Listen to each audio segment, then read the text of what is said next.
Então, retomando a nossa leitura, vamos agora para o trecho aqui do Nietzsche, no qual ele nos traz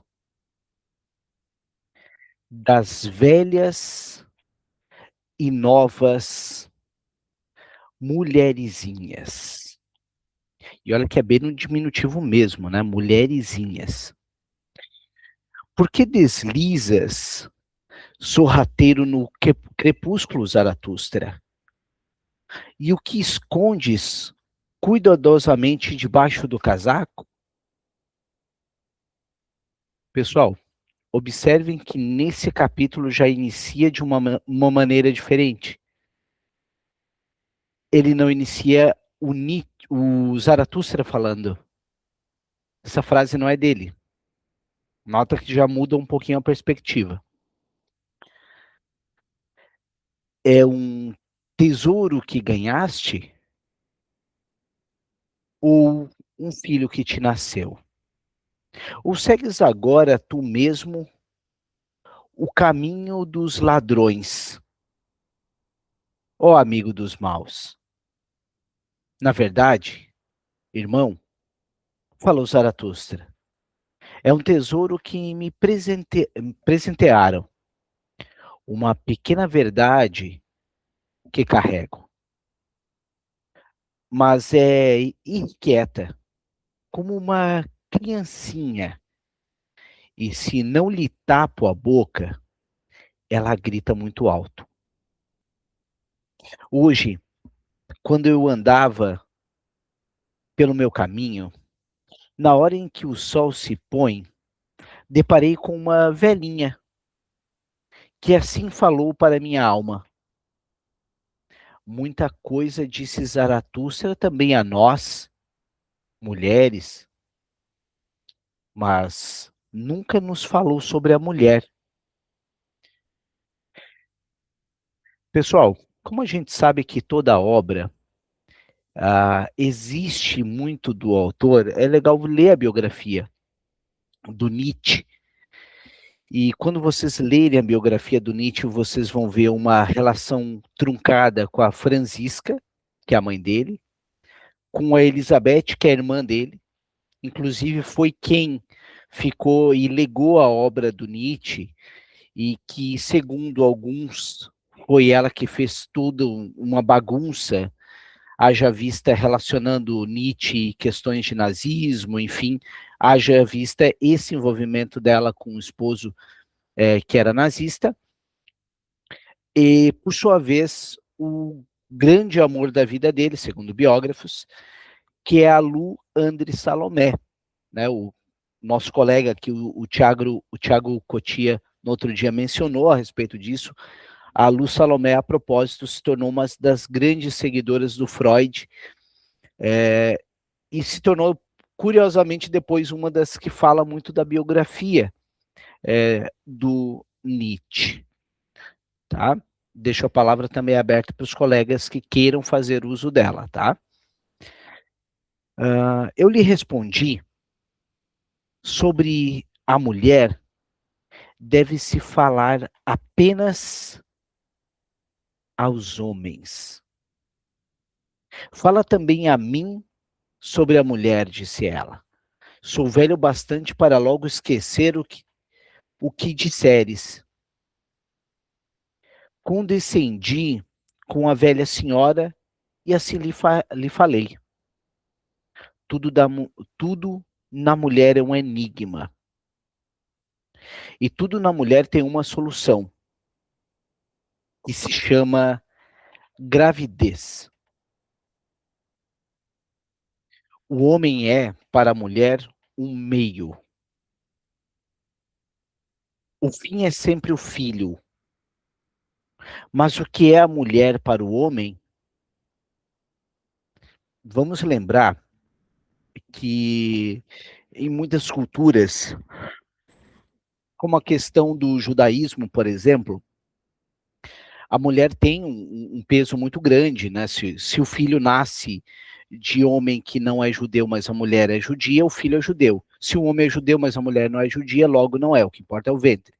Porém, em muitas culturas ali, sobretudo no próprio judaísmo, lembre-se que a mulher, em muitos casos, é tida até como demônio, né? É a questão da tentação que ocorre. Estamos falando muito sobre a questão da época também, né? Para quem lê o próprio Freud, também a gente veja muito disso. Duas coisas quer o verdadeiro homem: perigo e brinquedo. As bruxas, né, Tiago? Bem pontuado. Por isso, quer a mulher como o mais perigoso brinquedo. O homem deve ser educado para a guerra e a mulher para o descanso do guerreiro. Tudo mais é tolice. O guerreiro não gosta de frutos demasiados doces. Por isso gosta de mulher. A mais doce das mulheres é ainda amarga. Só 3 mulheres que eu citei aqui para vocês, ele tinha muita treta, né? Vamos usar esse termo bem jovial. Não dá para esperar uma coisa muito diferente dele.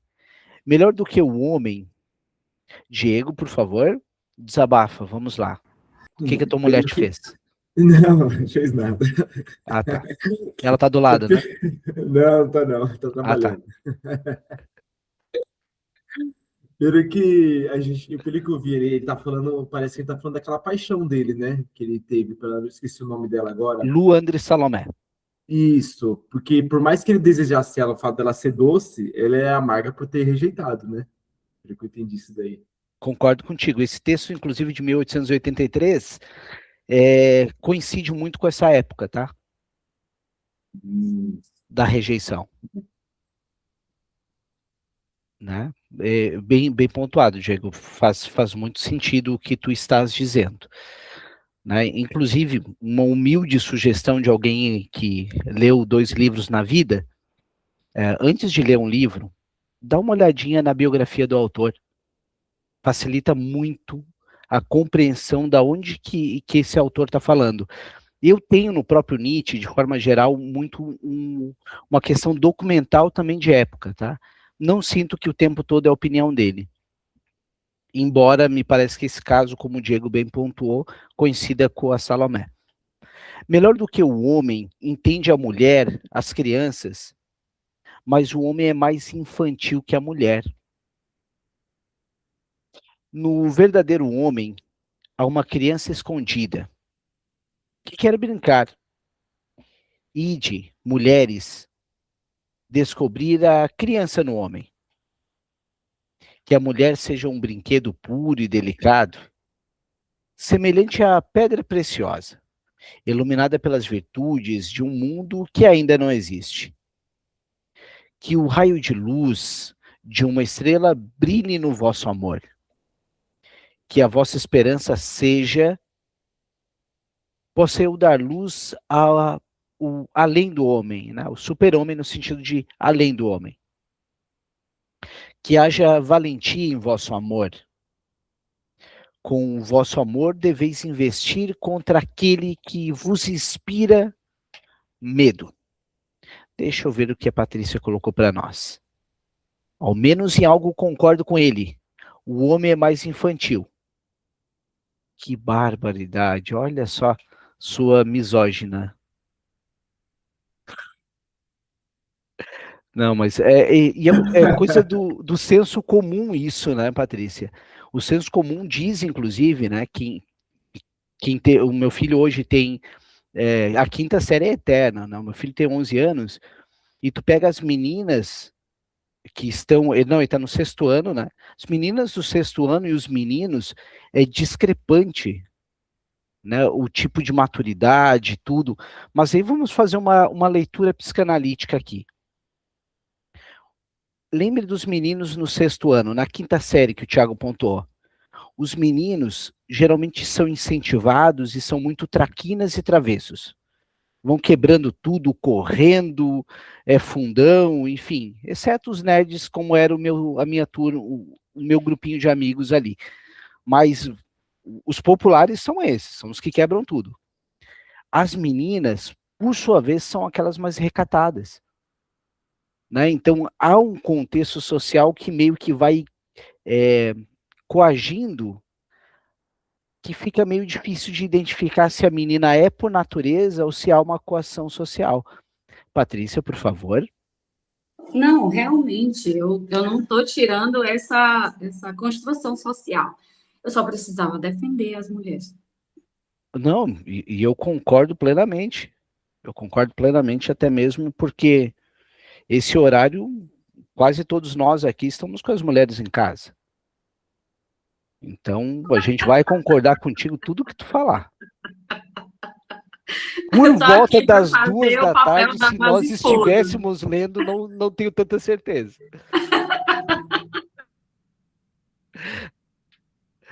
Perfeito, vamos lá. E além do mais, né, Patrícia?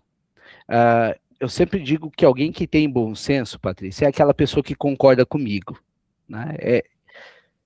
Toda a realidade tem 3 lados: o meu, o seu e o de quem está certo. Essa é a verdade da vida, né? Verdade absoluta, vamos lá. Que haja valentia em vosso amor. Com vosso amor deveis investir contra aquele que vos inspira medo. Perfeito. Que vosso amor esteja vossa honra. No mais, pouco entende a mulher de honra, mas que essa seja a vossa honra.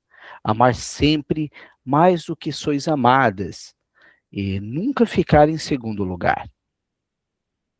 Que o homem tema a mulher quando ela ama, pois então ela faz todo o sacrifício, e nenhuma outra coisa tem para ela valor.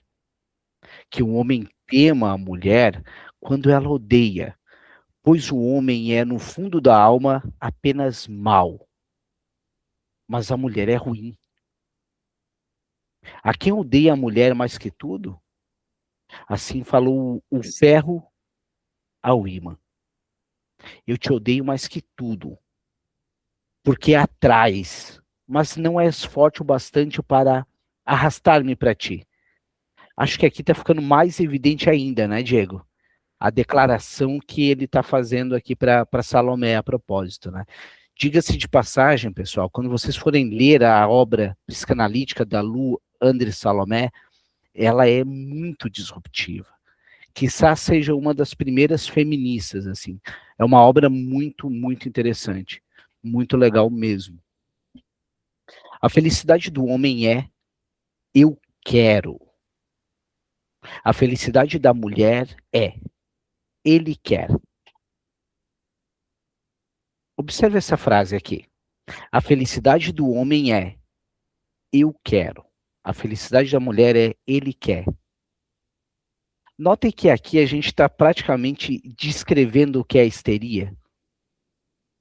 Note que aqui a gente está descrevendo o pensamento do século XIX, da neurose obsessiva ser predominante masculina, enquanto a histeria é predominantemente feminina. Dominação e submissão e ser desejada, né? Aquela frase emblemática histérica. O que ele quer de mim? É exatamente essa descrição, né? Eu gosto muito de fazer analogia, porque todo mundo fala do mito de Narciso, mas negligenciado o par romântico dele, que é a ninfa Eco. E a ninfa Eco era essa sobre o que ele quer, aquela que reverbera a voz do outro, né? Vou ver com a minha mulher se eu quero. É mais ou menos isso, Diego. Saudade daqueles tempos, né, Diego? Saudade daqueles tempos. Vê agora mesmo, o mundo se tornou perfeito. Assim pensa toda mulher, quando obedece na plenitude do seu amor. E obedecer deve a mulher e achar uma profundeza para a superfície. Superfície é o ânimo da mulher, uma pele movediça e tempestuosa sobre uma água rasa. Mas o ânimo do homem é profundo. Sua corrente ressoa em cavernas subterrâneas, a mulher entulha a força mas não a compreende. Nisso me respondeu a velhinha: muitas coisas gentis falou Zaratustra, especialmente para as que são jovens o bastante para elas. É estranho, Zaratustra. Conhece poucas mulheres, mas tem razão acerca delas. Será que isso ocorre porque nada é impossível com a mulher? E agora recebe com agradecimento uma pequena verdade. Afinal, sou velho o bastante para ela. Enrola bem e tapa-lhe a boca, senão ela gritará muito alto. Essa pequena verdade. Dá-me, mulher, a tua pequena verdade, disse eu. E assim falou a velhinha. Vais ter com as mulheres?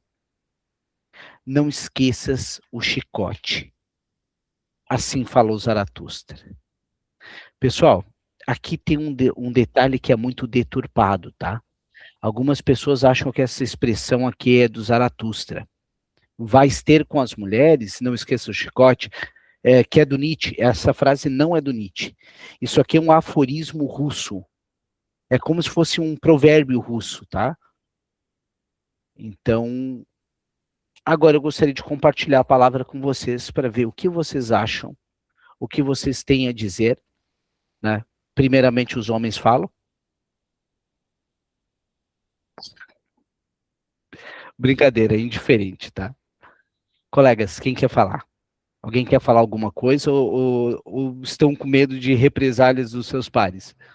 Eu sou das antigas, eu deixo as mulheres falarem. Mas eu achei interessante ele usar a palavra ânimo, porque ânimo vem do... E eu tava com essa... Não consegui criar nenhuma relação ainda. Depois eu vou reler esse trecho, mas ânimo tem a mesma etimologia de ânimos, de Jung, que é o lado feminino. Não, é o lado masculino da mulher. Lado masculino da mulher. E ambos vão para o significado de alma. Alma ou espírito, depende de quem. Tiago, uma correlação que eu faço é que o Jung era um estudioso do Nietzsche, né? Então não descartaria, né, embora provavelmente esse termo seja antes mesmo do próprio Nietzsche, mas talvez tenha feito com que o Jung optasse, né, e observasse que um autor que era muito relevante para a época. A propósito, esse texto em especial aqui do Nietzsche, ele casa plenamente com Schopenhauer. O Nietzsche era um grande leitor de Schopenhauer. Tá? Um pensamento que é datado, tem muitos quesitos, que é de uma época predominantemente masculina, né? Vamos botar ali até quem estudou a biografia do Einstein, né? Eu particularmente gosto muito de biografias. O Einstein não seria o Einstein se não tivesse a Mileva.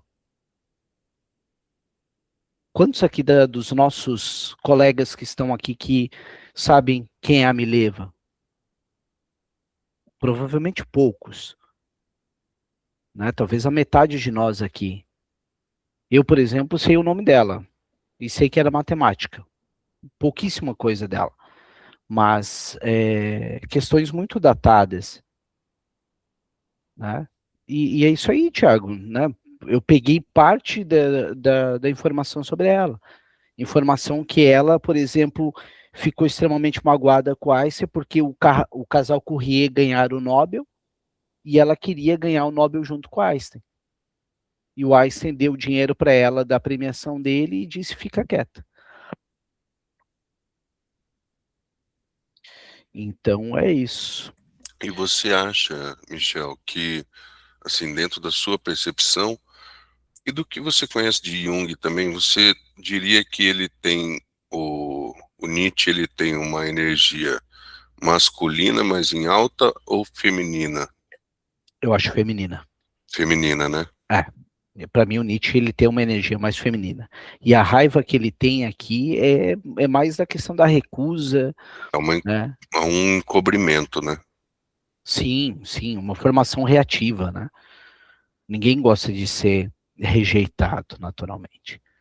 Colegas, ninguém mais querendo fazer uso da palavra, eu dou mais uma continuidade aqui. Rita, por favor. E eu penso que o homem, ele, por mais que ele queira, ele não entende a lógica da mulher. Há uma grande diferença já em toda a formação de subjetividade do homem e da mulher. E o homem, ele não alcança, né, para compreender a forma como ela se manifesta, né? Mais fácil para o homem, o prazer para o homem, ele é muito objetivo, e para a mulher corre tudo por um caminho mais subjetivo, eu penso, não sei. Rita, eu acho que o mais próximo que o homem chegou de conhecer uma mulher é saber que ela gosta de flor de chocolate. Eu acho que é o mais próximo que a gente conhece do sexo feminino. Já ajuda, né? Os presentes. Exatamente. Vamos ver o que a Regiane compartilhou aqui. Talvez para Nietzsche, o encontro com o feminino tenha sido um dos lugares mais desafiadores de sua existência. Onde desejou ser amado, encontrou desencontros. Onde buscou reciprocidade, encontrou limites. Às vezes, é justamente no amor que nossas feridas mais profundas se revelam. De fato, Regiane. De fato, é exatamente isso. Até mesmo porque não é o que eu desejo, não é o que eu quero. Né? Então, muitas mulheres podem querer homens sensíveis, mas será que os desejam? Quem está na clínica sabe que às vezes 2 mais 2 não são necessariamente 4. Não é preciso ser Caetano Veloso para notar essa questão ambígua, né? Teve mãe, irmã Salomé, essa decepção. Exatamente. E aqui a gente dá continuidade falando sobre a picada da víbora. Tiago, por favor. Eu esperei só você ler esse trechinho para só levantar um ponto aqui que talvez tenha relação, porque é interessante, eu achei interessante a ordem como foi colocado os capítulos. Ele falou da mulher, agora ele falou da víbora. E talvez a gente possa pensar também num paralelo ao cristianismo, na questão de Adão e Eva e da serpente. Só isso. Sim, sim, faz muito sentido isso que tu disseste. Até porque o tempo todo ele sempre está dando umas cutucadinhas ali nas religiões, né? E eu falo no plural porque ele já bateu também aqui, enquanto a gente lia no próprio budismo, quando ele se referia à questão das vacas. Da picada da víbora. Um dia, Zaratustra adormeceu sob uma figueira, pois fazia calor, e tinha os braços sobre o rosto. Então apareceu uma víbora e mordeu Zaratustra no pescoço, o que fez gritar de dor. Ao tirar o braço do rosto, olhou para a víbora. Então ela reconheceu os olhos de Zaratustra. Voltou-se sem jeito e quis ir embora. Não, falou Zaratustra. Ainda não te agradeci. Acordaste-me a tempo e o meu caminho ainda é longo. Teu caminho é curto, disse a víbora tristemente. Meu veneno mata. Zaratustra sorriu. Alguma vez um dragão morreu do veneno de uma serpente? disse ele. Mas toma teu veneno de volta. Não és rica o bastante para presenteá-lo a mim. Então a víbora se atirou novamente ao seu pescoço e lambeu-lhe a ferida. Quando certa vez Zaratustra relatou isso aos seus discípulos, eles perguntaram: e qual é, ó Zaratustra, a moral de tua história? Ao que Zaratustra respondeu: destruidor da moral. Assim me chamam os bons e justos. Minha história é imoral. Mas se tendes um inimigo, não lhe pagueis o mal com o bem, pois isso o envergonharia. Mostrai, isso sim, que ele vos fez algo de bom. É melhor que vos irriteis, em vez de causar vergonha. E quando vos amaldiçoarem, não me agrada que desejeis abençoar. É melhor amaldiçoar também um pouco. E se vos aconteceu uma grande injustiça, rapidamente acrescentai 5 pequenas a ela. Terrível visão é aquele oprimido somente pela injustiça. Já sabeis isso? Injustiça partilhada é meia justiça. E que tome sobre si a injustiça aquele que pode carregá-la. Colegas, alguém quer fazer alguma pontuação até aqui? Uma pequena vingança é mais humana do que nenhuma vingança. Tiago pontuou ali: inimigo do meu inimigo é meu amigo. Bem por essa. Uma pequena vingança é mais humana do que nenhuma vingança. Observe aqui o antropocentrismo, né? O quanto há uma questão de não negar o que é ser humano, né? Que não somos perfeitos. Tiago, por favor. É interessante isso daí, por quê? Porque, de uma forma, ele está falando como se ele quisesse fazer um mal para a víbora, mas ele não está fazendo mal. Por mais que ele fale isso, ele não está fazendo mal. Ele está fazendo bem, porque a víbora ajudou ele. Ela não deixou ele morrendo. Então, de alguma forma estranha, né?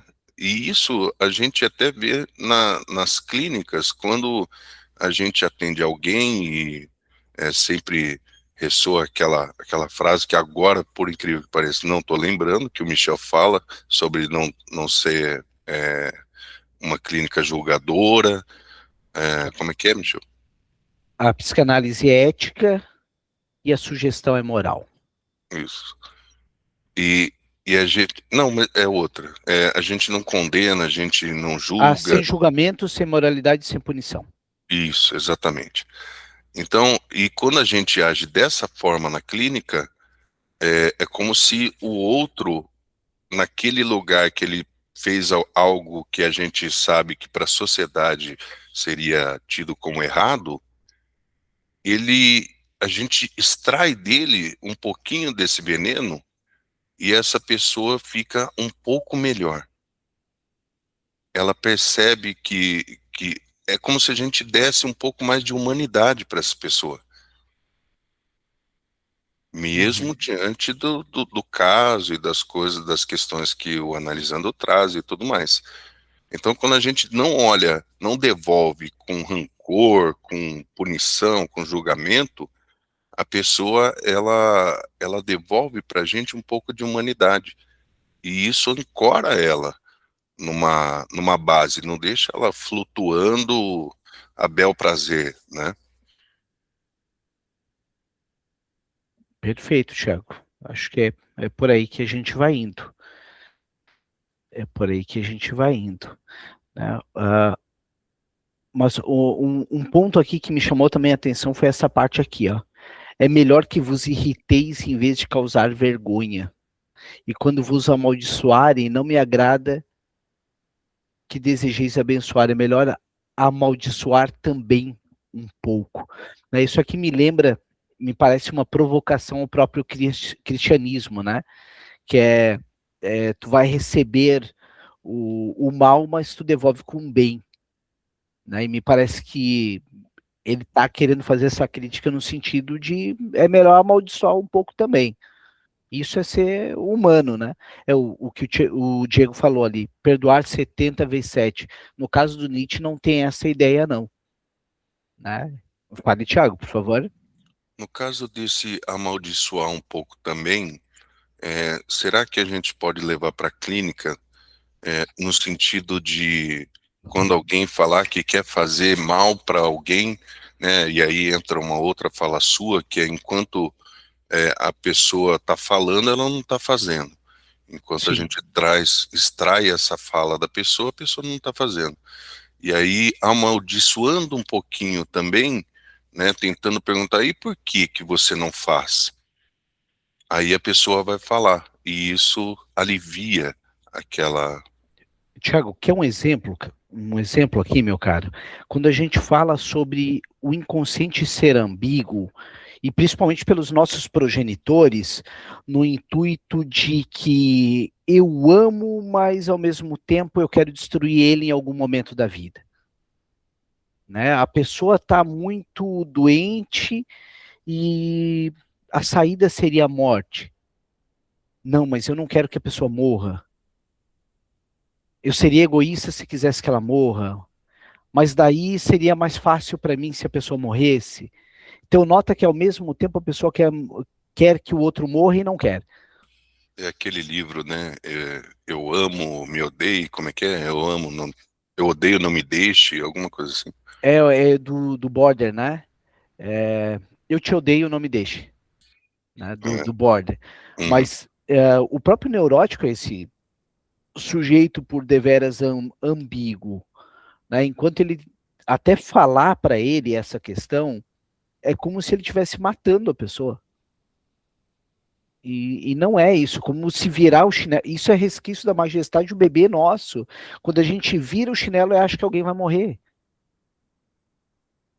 Né? Eu não sei se vocês já tiveram experiência de virar o chinelo na casa de vocês, na frente da mãe de vocês. Normalmente ela não morre. Esse é um spoiler. Quem não testou, testa em casa. Ou não, né? Vai saber. Vai que dá uma zebra e depois vão me culpar ainda. Eu sou neurótico e a culpa não é muito legal para quem é neurótico obsessivo. Por isso que a gente anda em grupo. Né? Trabalho em equipe é a oportunidade de dividir a culpa com os outros. Por isso que o neurótico obsessivo sempre trabalha em grupo. É para dividir a culpa. Uma pequena vingança é mais humana do que nenhuma vingança. E se o castigo não é também um direito, é uma honra para o transgressor, tampouco me agradam vossos castigos. Por favor, Tiago. Eu falei na última chamada que eu ia, que a vontade é interromper mesmo. Não, tá tudo certo, a gente tá aqui para isso. Se fosse para ler sozinho, não teria o grupo aqui com vocês. Você pode ler novamente o último? Posso? Uma pequena vingança é mais humana do que nenhuma vingança. E se o castigo não é também um direito e uma honra para o transgressor, tampouco me agradam vossos castigos. Isso me lembra quando a pessoa ela se torna aparentemente uma pessoa rebelde, uma pessoa opositora, adulta, mas na infância ela fazia isso para chamar algum tipo de atenção. Então a bronca dos pais, o castigo dos pais era um agrado, era uma atenção que recebia. Perfeito. Nesse aspecto, quando tu fala, né, me vem muito uma questão que a gente vê muito na própria clínica, né? Do sujeito, que é a forma que ele encontrou de ter vínculo com essa pessoa. Até eu estava procurando aqui umas anotações que eu fiz do Fairbairn, do nosso curso, e daí tinha um ponto aqui, né, sobre esse trecho aqui. Né, o que o Fairbairn fala? A ideia de negar a agressividade do sujeito em relação ao objeto mal não elimina esse objeto mal. Ele apenas interioriza de forma patogênica. Né? Lembrem daquele ponto que é mais fácil, isso o Fairbairn fala, é mais fácil eu ser mal no mundo de bons do que eu ser bom no mundo de maus. Né? Essa é a lógica que a gente tem de muitos analisando os nossos, que vão ser sempre aquele bad boy da turma. Mas na realidade, se tu vai ver ao redor, tu vai ver um ambiente extremamente falho e vulnerável. Rita, por favor. Aí ele forma o falso self, né? Ele Sim. se adapta. Sim. É só isso. É exatamente isso. Né? O falso self predominantemente adaptativo. Tiago, por favor. Tem uma frasezinha que eu gosto de falar, que é o seguinte, que isso é uma questão humana, né? Se o mundo só tivessem pessoas boas, as menos boas seriam consideradas más. Então a gente sempre tem essa dualidade dentro de nós, né? A gente sempre vai ver as polaridades, os extremos, mesmo que eles não existam. Então, se, sei lá, dentro de um grupo de torcedores do Tocantins, sei lá, eles são um grupo unido, tá todo mundo bem, todo mundo defende o time, mas se de repente surge o assunto de política, eles vão se dividir. Aí a gente entra no Sartre, né? Todos iguais, mas uns mais iguais que os outros. Né? A gente precisa ter essa individuação, né? Usando o termo do próprio Jung. E por isso é tão importante a função materna, que vai dar esse contorno em quem nós somos. E voltando mais um pouquinho, é mais nobre declarar-se errado do que pretender ter razão, sobretudo quando se tem razão, mas é preciso ser bastante rico para isso. Não gosto de vossa fria justiça, e no olhar de vossos juízes eu vejo sempre o carrasco e seu ferro frio. Dizei onde se acha justiça, que é amor com olhos que vêm. Inventai-me, então, o amor que carregue não apenas todo o castigo, mas também toda a culpa. Inventai-me, então, a justiça que absolva a todos, exceto aquele que julga. Quereis escutar também isso? Para aquele que quer ser justo, no fundo do ser, também a mentira se torna amabilidade humana.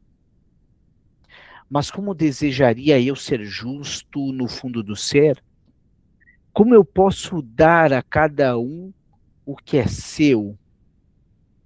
Que me basta isso. Dou a cada um o que é meu.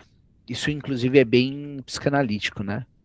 Pra gente, a questão de receber o processo da libido, por isso que o narcisismo é tão importante para cada um de nós.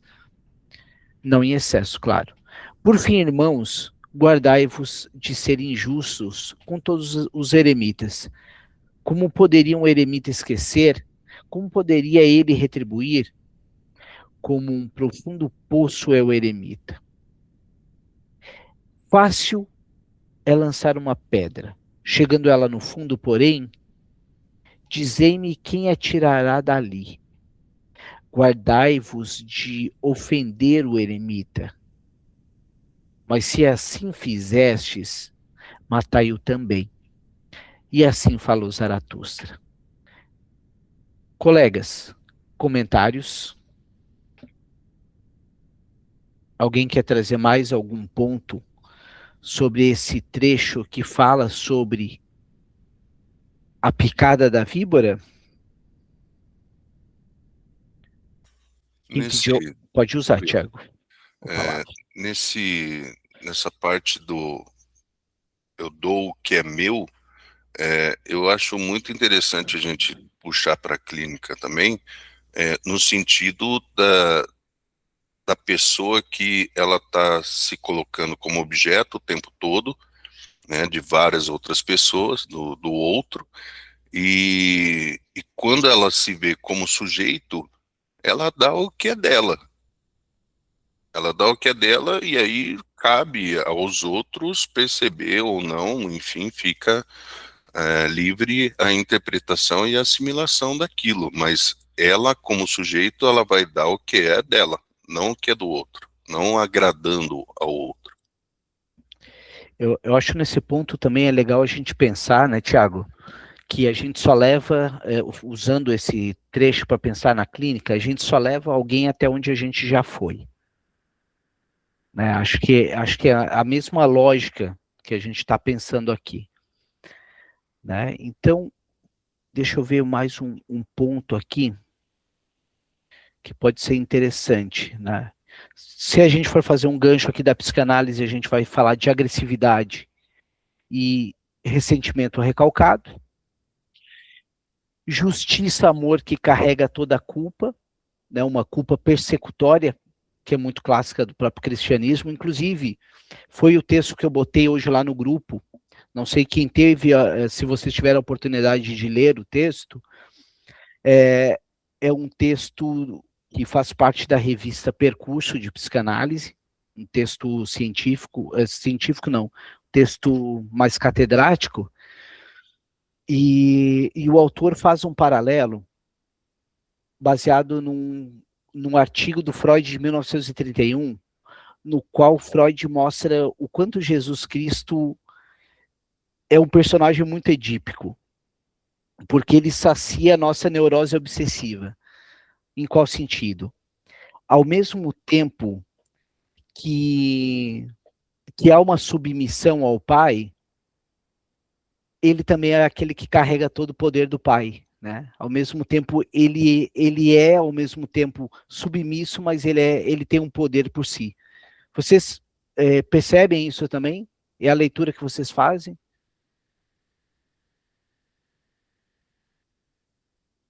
que vocês acham? Alguém gostaria de pontuar alguma coisa? Não? Sim? Queria saber por que o Diego se espantou. Também não sei.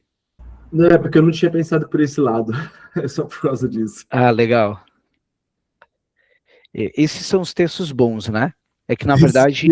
Esse Thiago repara em tudo, cara. Colegas, vamos então ficar por aqui dos filhos e do matrimônio. Vamos ter daqui a pouquinho um grupo de supervisão. Os colegas que estão na supervisão, convido a seguir no final do corredor, a gente se encontra ali. E aos demais, muito obrigado aí pela companhia, pelas pontuações, né, pelas contribuições também, Patrícia. Né, acho que os dois sexos podem tranquilamente se complementar, não é necessário que haja essa dicotomia, né? Também acho justo. Eu uso isso brincando, né? Falando um pouquinho de verdade às vezes, é claro.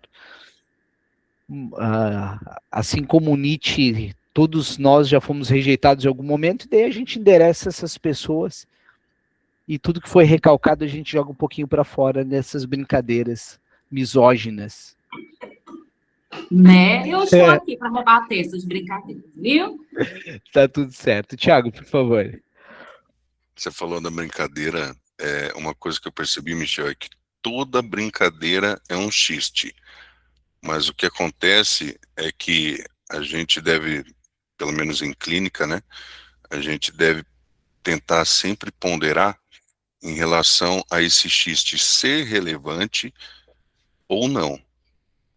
Toda brincadeira é um xiste, mas aí dele ser relevante e a intensidade dessa relevância é que é o X da questão. Aí eu vou chamar o André Green para a gente pensar a clínica. Né? O André Green, ele fala muito do objeto que é iluminado, que ele é pulsionado, ou o Ogden também pensa assim, que ele ganha uma luz e ele ganha um caráter analítico. Né? Então, muitas coisas, num determinado momento, não tem um caráter analítico. Quem atende presencial sabe, às vezes tu tem uma florzinha lá e nunca teve um material analítico naquela flor. De repente o teu analisando chega e diz, olha, eu nunca observei aquela flor. Quer dizer que naquele momento houve uma pulsão e há algo analítico naquele momento. Então o xiste, porque o xiste é um susto, ele é um espanto, ele te pega de surpresa. Tá? O xiste não é uma piadinha, não, ele é mais complexo. A palavra em alemão é Witz, não tem tradução no português. Sandra, por favor. É rápido. Bom dia. Ô, Michel, é porque toda vez que se trata de Nietzsche com parábolas, né? Que é o que ele utiliza nesse livro, né? Assim falou Zaratustra. Na hora que a gente está entendendo, aí volta. E eu não consigo, isso acontece comigo. Eu não consigo acompanhar. Tá, mas faz parte. Acompanha o que tu consegue e tá tudo certo. Uma leitura pode ser agradável também. Acho que a gente não precisa ser tão super egóico. Sim, eu sei. Né? Eu leio alguns livros como se fosse papo de bar. Sabe? Eu tô sentado conversando com o Nietzsche. Ora, o Nietzsche vai falar e eu tô pensando onde que eu deixei meu chinelo. E tá tudo certo. Sei. Não à toa que esse livro eu tô lendo pela terceira vez. No mínimo, tá? No mínimo. Uhum. E cada vez que eu leio, vê uma coisa diferente. E só contextualizando, Patrícia, né? Nessas brincadeiras, essa frase aqui é muito legal, ó. Uma pequena vingança é mais humana do que nenhuma vingança. Né? Sejamos humanos, falhos, mortais, e tá tudo certo. Colegas, obrigado. Até segunda que vem. E os colegas da supervisão, até daqui a pouquinho.